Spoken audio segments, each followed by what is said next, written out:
Bismillahirrahmanirrahim. Sa'id bin Amir setelah masuk Islam berikutnya aktif beliau Sa'id bin Amir mengikuti Rasulullah SAW. Semua peperangan yang dilakukan Rasulullah semasa hidupnya, Sa'id bin Amir selalu tampil paling depan. Seperti perang Tabuk tahun 5 Hijriah, perang Khandaq tahun 5 Hijriah, terus perang Khaybar, perang semua Sa'id bin Amir ikuti. Hanya perang Badar dan separuh dari perang Uhud tidak ikut itu. Iya, di awal berarti kan sebelum masuk Islam berarti belum kan. Masuk Islam. Iya. Nah, terus menjadi orang atau sahabat yang disayang dan dicinta oleh Nabi Shallallahu Alaihi Wasallam. Dan keadaan seperti itu berjalan hingga Rasulullah wafat. Artinya Rasulullah wafat wa huwa anhu radin dan ridha kepada Sa'id bin Amir radhiyallahu taala anhu. Dan di masa kepemimpinan khalifah yang pertama itu Khalifah Abu Bakar Siddiq, Sa'id bin Amir dijadikan pemimpin pasukan juga. Terus di masa kepemimpinan Khalifah Umar juga seperti itu. Akhirnya pada masa pertengahan khilafah atau Khalifah Umar, Sa'id bin Amir memberi nasihat kepada Sayyidina Umar, kepada Khalifah. Dibayangkan seorang rakyat biasa memberi nasihat. Iya. Artinya Sayyidina Umar memang selalu bisa menerima nasihat dari masyarakat. Kata wasiat Sa'id bin Amir simpel, yaitu ya Amirul Mukminin ittaqillaha finnas wa la tattaqin nas fillah. Itu simpel. Wahai Amirul Mukminin, takutlah Anda kepada Allah dalam urusan manusia, dalam urusan masyarakat, dan jangan pernah Anda takut masyarakat dalam urusan Allah. Itu simpel. Jadi Sayyidina Umar langsung kaget dengan nasihat yang disampaikan oleh Sa'id bin Amir tersebut. Ittaqillah finnas wa la tattaqin nas fillah. Anda takutlah kepada Allah dalam urusan rakyat dan jangan pernah takut rakyat dalam urusan Allah. Artinya yang benar harus benar, siapapun itu orangnya. Kalau yang salah, sampaikan bahwa itu salah, siapapun itu orangnya. Itu wasiat, nasihat dari Sa'id bin Amir. Sayyidina Umar bersyukur. Langsung beliau nangis dan bersyukur kepada Allah Subhanahu wa Ta'ala. Masih ada orang yang bisa memberi nasihat. Iya. Itu bukan di tengah, tapi masih agak di awal. Masih ada awal kekhalifahan Umar. Akhirnya beberapa hari berikutnya Sa'id bin Amir dipanggil oleh khalifah, oleh Sayyidina Umar bin Al-Khattab. Dipanggil, wa qala Umar ya Sa'id inni muwallika ala Khimsa. Wahai Sa'id, saya angkat engkau menjadi gubernur di Hims. Kalau sekarang di negeri Syam. Sa'id, kalau bisa jangan saya, kata Sa'id. Carilah orang lain. Sayyidina Umar marah. Anda bisa memberi nasihat saya. Anda bisa mengkoreksi saya. Anda meletakkan kewajiban ini di atas pundakku. Terus Anda mau bebas begitu saja, kata Sayyidina Umar. Apakah Anda tidak mau saya berikan tanggung jawab juga? Enak saja kamu. Akhirnya Sa'id bin Amir mau, dan berangkatlah beliau sekeluarga ke Hims, ke tugas yang baru menjadi seorang gubernur kalau sekarang. Dan oleh Sayyidina Umar mau diberi bekal, ini saya ambilkan dari Baitul Mal. Sa'id bin Amir menolak. Saya akan gaji saya saja, yang saya makan dan sekeluarga itu. Saya tidak mau lebih dari gaji itu. Akhirnya beberapa bulan berikutnya setelah Sa'id bin Amir bertugas, biasa itu di masyarakat dari semua daerah itu kan biasa datang ke pusat, ke Madinah, ke Khalifah. Terjadwal itu kadang-kadang dari provinsi A, kadang-kadang dari provinsi B datang, kadang-kadang dari Syam, kadang-kadang dari Mesir, kadang-kadang dari Irak, Kufah, Basra. Nah, pada saat itu giliran dari Himsah itu. Datanglah beberapa orang ke Madinah dari Hims itu, bersilaturahim kepada khalifah, kepada pemimpin tertinggi. Iya. Akhirnya Sayyidina Umar seperti biasa berkata, "Uktubu li asma'a fuqara'ikum." Wahai para tamu, silahkan tulis nama-nama orang-orang fakir di daerah Anda. Biasa Sayyidina Umar seperti itu. Jadi diberi bantuan terus itu. Langsung itu. Apa itu? Kalau yang di Indonesia ini BLT. BLT, bantuan langsung Tunai. Ya. Akhirnya setelah nulis diminta oleh Sayyidina Umar dibaca. Jadi dibaca dari nomor 1 fulan, 2 fulan, 3, terus 4. Di akhir itu ada tulisan Sa'id bin Amir. Iya.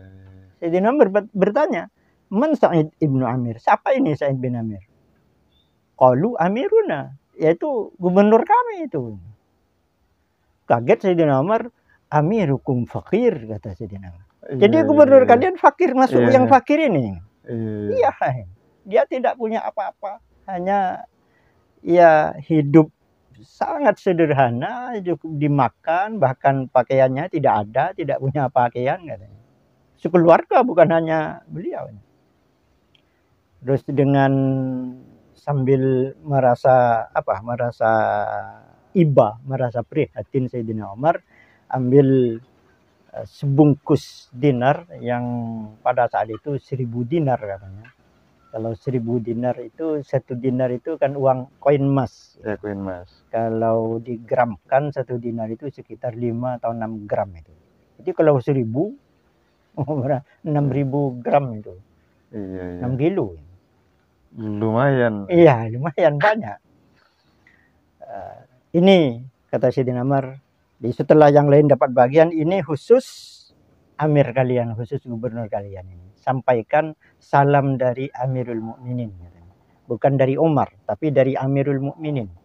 Sehingga tujuan Sayyidina Umar agar menjadi perintah kan. Iya. Kalau dari Umar pasti dia tidak mau. Kalau dari Amirul Mukminin insyaallah dia mau. Pulang mereka dan dibawa. Terus mereka silaturahim pada gubernurnya, pada Sa'id bin Amir. Akhirnya setelah bercerita banyak hal, disampaikanlah titipan dari Sayyidina Umar. Ini salam dari Amirul Mukminin. Amirul Mukminin Umar. Iya, siapa lagi? Langsung dibuka dengan hampir semaput. Sa'id bin Amir itu berkata, "Inna lillahi wa inna ilaihi raji'un." Keras sekali itu. Sampai istrinya lari keluar. "Madza bika ya Sa'id? Ada apa?" "Tuwfi Amirul Mukminin." Apakah Sayyidina Umar Amirul Mukminin wafat? Qala la bal a'zam. Lebih besar dari itu katanya. Kata Sa'id. "Wa ma hiya?" "Qutilal muslimun." Apakah banyak orang Islam meninggal? Qala bal a'zam. Lebih besar dari itu. "Wa ma hiya a'zamu?" Apa yang lebih besar dari itu? Faqala Sa'id, "Atatid dunya ila dari." Sekarang dunia ini datang ke rumahku. Ini musibah besar ini. Dan saya tidak menginginkan itu, kata Sa'id. Faqalat, istrinya berkata, "Takhallas minha." Ya sudah, Anda berlepas saja dari dunia itu. Dan istrinya memang tidak tahu seperti apa dinar, tidak tahu dari awal memang. Iya. Sehingga ya tidak kaget kedatangan uang yang sebegitu banyak. Itu kan uang, ya kalau menurut hukum halal kan? Halal, Iya, iya betul halal. halal, sangat halal. Akhirnya kata Sa'id, atu'inini ala dzalik. Istriku, apakah engkau bisa bantu saya untuk saya lepas dari ini? Qalat bala, iya, saya bantu. Bagaimana caranya, kata istrinya?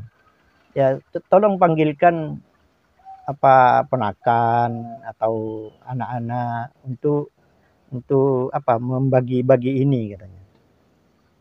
Siap, kata istrinya. Dipanggillah ponakannya, anak-anak. Terus oleh Sa'id diberi bungkus-bungkus kecil, sehingga yang 1000 dinar itu menjadi beberapa bungkus, banyak sekali. Dan berkatalah setelah selesai, berkata, ini idhab biha ila yatim fulan wa ila armalati fulan wa ila kada wa kada.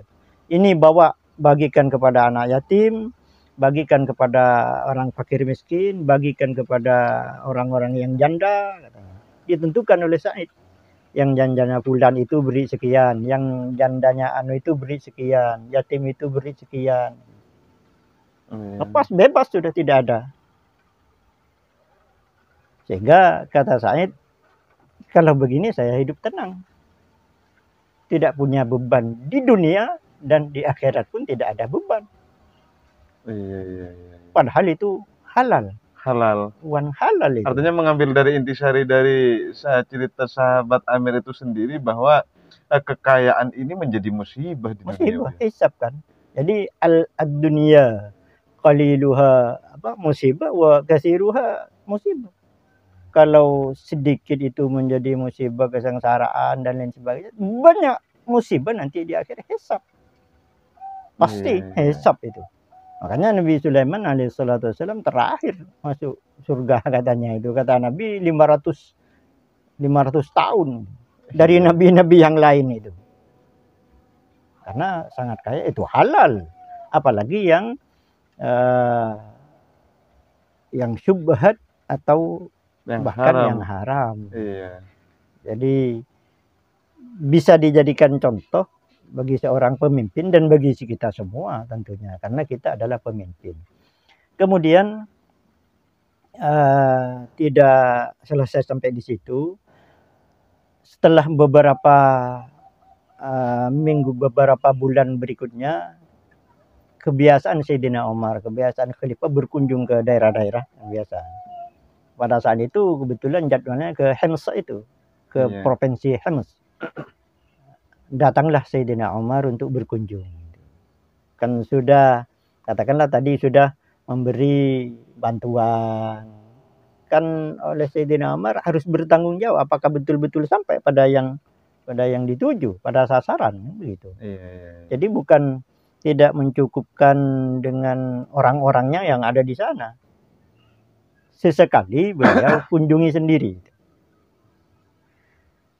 Walaupun tentu saja Sayyidina Umar bukan berarti tidak memiliki pegawai untuk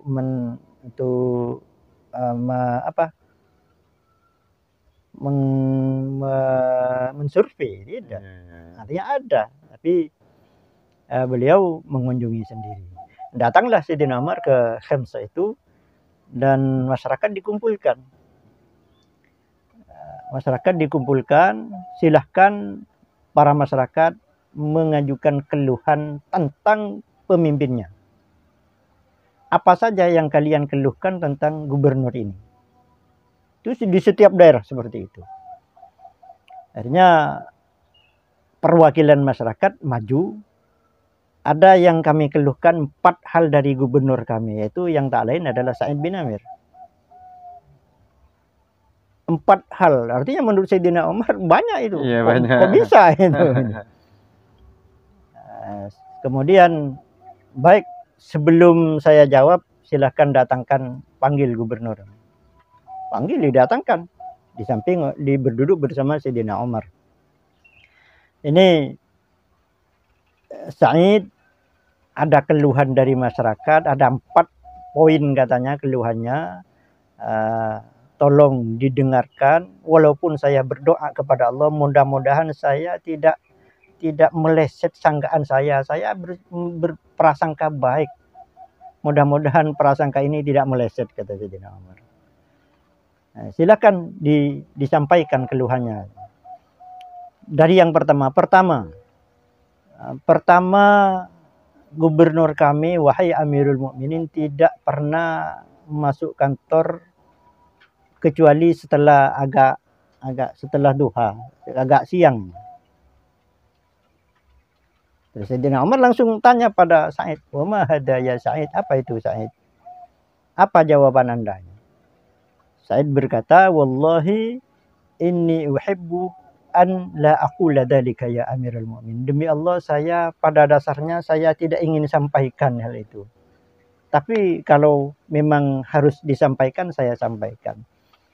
Saya tidak punya pembantu. Saya tidak mempekerjakan istri saya dan anak-anak saya.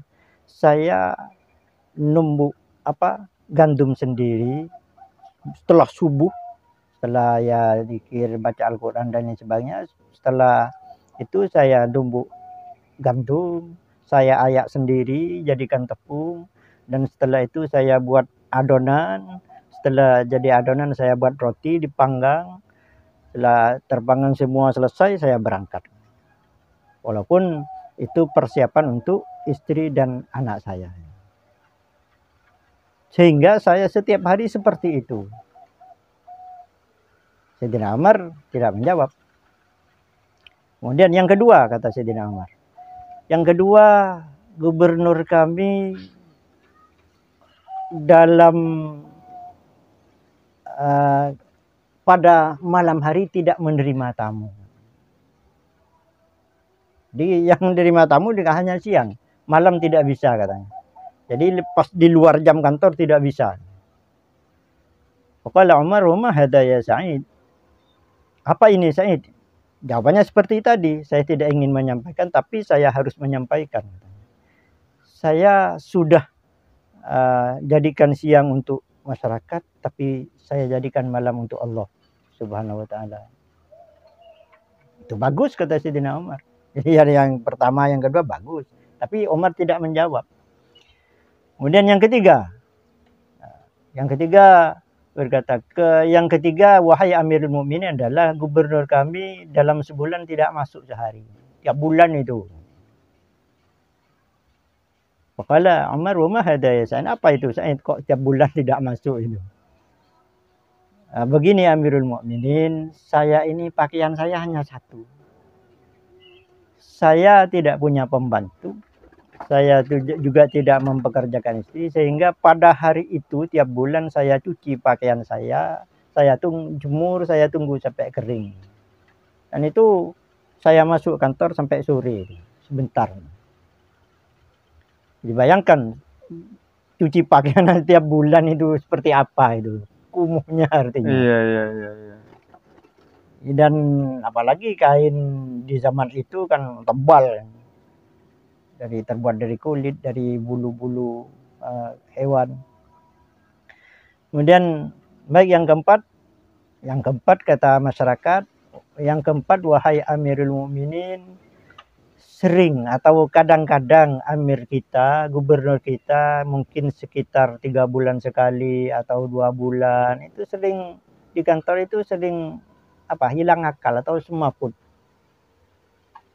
sehingga tidak ingat apa-apa kan. Lalu Sayyidina Umar bertanya, "Wa ma hadha ya Sa'id?" Apa itu Sa'id, kok seperti itu?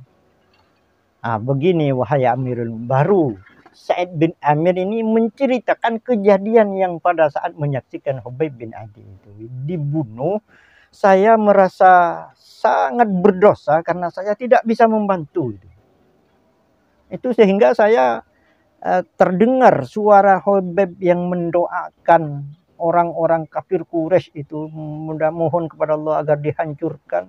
Ini saya takut kena adab itu katanya. Sehingga saya tidak sadarkan diri. Artinya betapa Sa'id bin Amir radhiyallahu taala anhu wa ardhah sangat mengenal dan memahami serta menghayati sejarah kelam yang dirinya merasa terlibat sehingga takut akan adab Allah Subhanahu wa taala. Sehingga kebayang terus kematian Kebayang terus Habib itu. berarti kan? Kebayang terus bagaimana Habib bin Adi dibunuh, disiksa, dipotong sedikit demi sedikit, kan dipotong sedikit demi sedikit itu. Iya. Itu yang saya rasakan. Nah, dari setelah itu menjadi panjang hadis Sa'id bin Amir itu, menjadi panjang di riwayat hadisnya itu. Karena bercerita tentang terbunuhnya atau dibunuhnya Habib bin Adi radhiyallahu taala anhum jami'an. Qala Umar radhiyallahu taala anhu, pada saat itu juga Sayyidina Umar berkata, alhamdulillahilladzi lam yukhayyib dhanni bika. Alhamdulillah, Allah tidak menjadikan prasangkaku menjadi meleset tentang engkau, dan engkau memang betul-betul sesuai dengan apa yang saya kira, yang saya yakini, bahwa itulah semua kebaikan, kata Sayyidina Umar. Iya. Akhirnya dalam keadaan seperti itu, Sa'id bin Amir memimpin Hims terus sampai beliau wafat pada akhir kepemimpinan Khalifah Umar bin Khattab radhiyallahu taala anhum jami'an. Demikian, mudah-mudahan barakah. Insyaallah, wallahu a'lam. Iya pemirsa, banyak sekali intisari dan hikmah yang bisa ketik bersama untuk merubah cara kita, cara pandang kita, dan cara kita berperilaku sehari-hari, tentunya mengambil dari kisah Habib dan kisah Sa'id bin Amir, untuk bagaimana kita bukan serakah kepada dunia, melainkan menjadikan dunia adalah musibah, sehingga adanya amanah akan dunia yang didapat, akan harta yang didapat, menjadikan amal ibadah tentunya bagi kita semua. Banyak sekali kisah-kisah tentunya yang penting untuk diambil hikmahnya, dan mudah-mudahan bermanfaat. Demikian, Assalamualaikum warahmatullahi wabarakatuh. Alhamdulillahi Rabbil Alamin.